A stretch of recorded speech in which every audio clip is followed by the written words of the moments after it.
Boogie. See if that gets edited, eh? It's Monday. Yes, it's Monday. Sometime in November. And we've just come off of 2 weeks of our first habit setting, which is part of the process we use.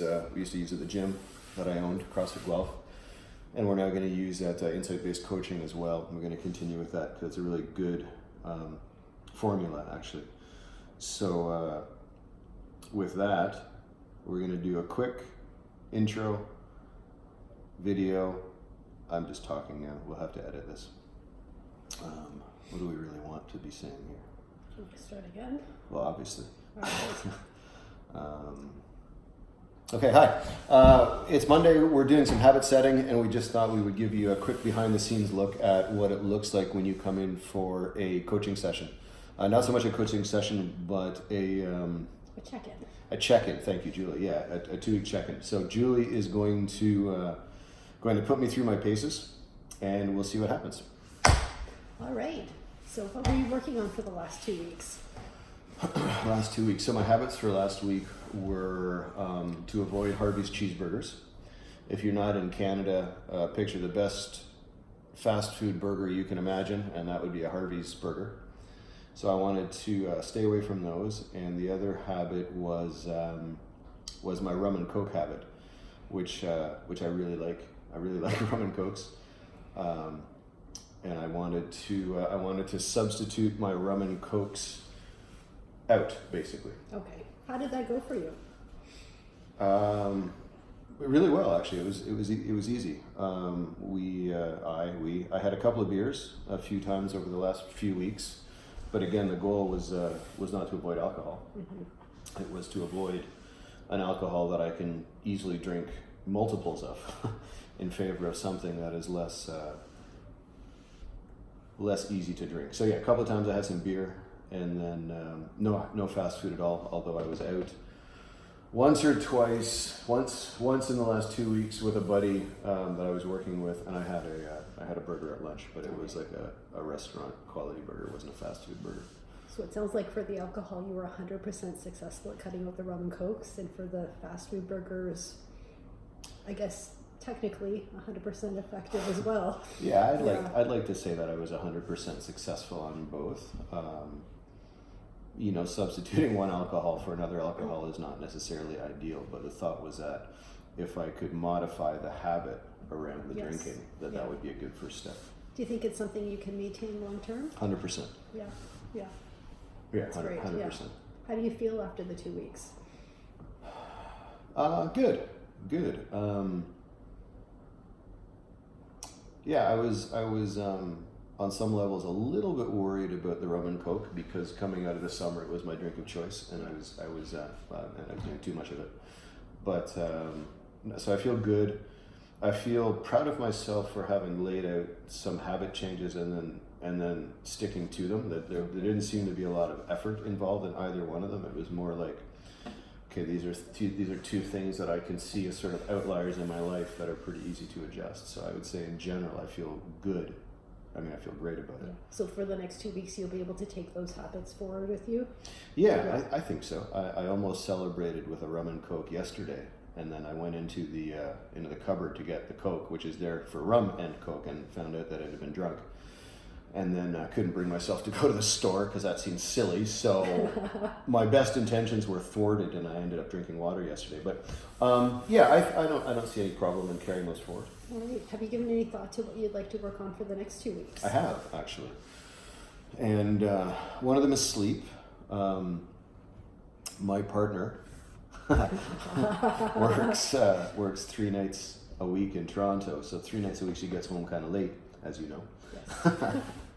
Yes. So what I've been doing is waiting for you to come home before I go to bed. And I just don't think that's working with my circadian rhythms right now. Something is off. Yeah. So what I want to try to do is actually go to bed when I start to feel tired, rather than thinking I've got to stay in. Yeah. I've got to stay awake for Julie to come home. Yeah. Is your quality of sleep been good lately? It's, once you get to sleep? It's been hit and miss a little bit, to be honest, lately, which is why it's the habit that I wanna sort of spend some time consciously looking at. I consciously is, but no, I want consciously looking Paying at. attention to it both.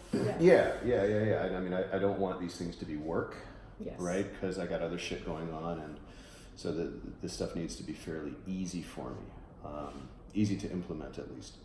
Do you have a certain number of hours that you want to try to get in, or is it more about the quality of sleep that you're getting? It's more about the quality. So right now it's more about listening to my body, and when I'm tired, going to sleep, rather than, you know, getting caught up in, well, I should stay awake for her to get home, or you know, I should you know, watch a program or whatever. So it's basically giving my permission that if I'm tired at 9:30 to just go to bed. And the other habit is as I want to work on my gym, my continued time at the gym, consistency of my gym going. I've been really consistent for the past, this week will be a month, which is really good. And I'm working some hours with a friend of mine, helping him do some renovation work. So I have set times that I go to the gym, and I'm not going to be able to go on those set times for the next at least week. So I want to make sure that I can stay conscientious about getting to the gym. You know, it only takes an hour. Yeah. So whether I go in the morning at a time that I prefer or I go later, doesn't really matter. Okay. How will you know you're successful 2 weeks from now?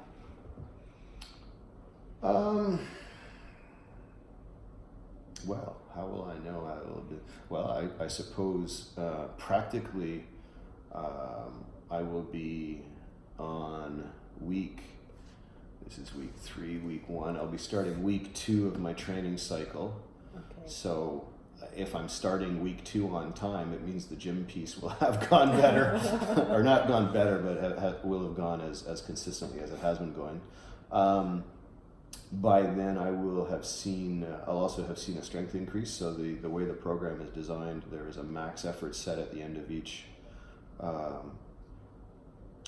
main exercise. And if those numbers continue to go up, then I'll also know that my attendance has been regular. So that will be a success.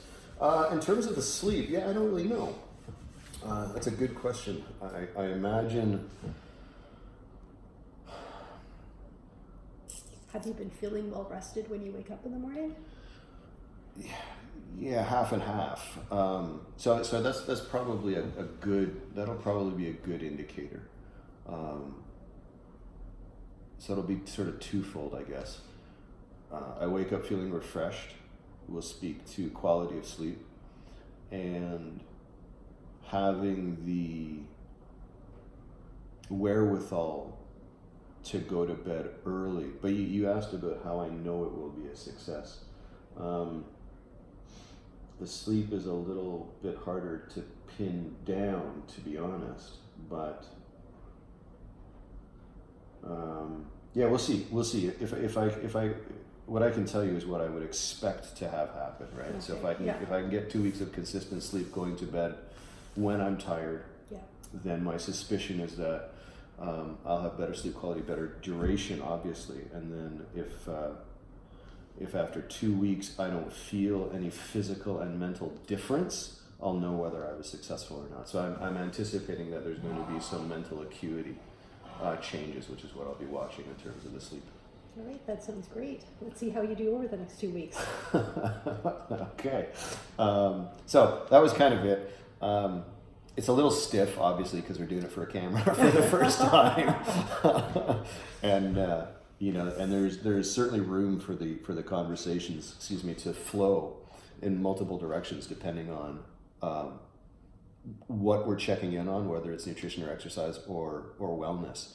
But the idea is that we're setting easily attainable. We're taking small bites that we have a conversation about every 2 weeks. We do a check-in and then we reset. So on a 2-week revolving constant basis, you're expanding your habit change base, if you will.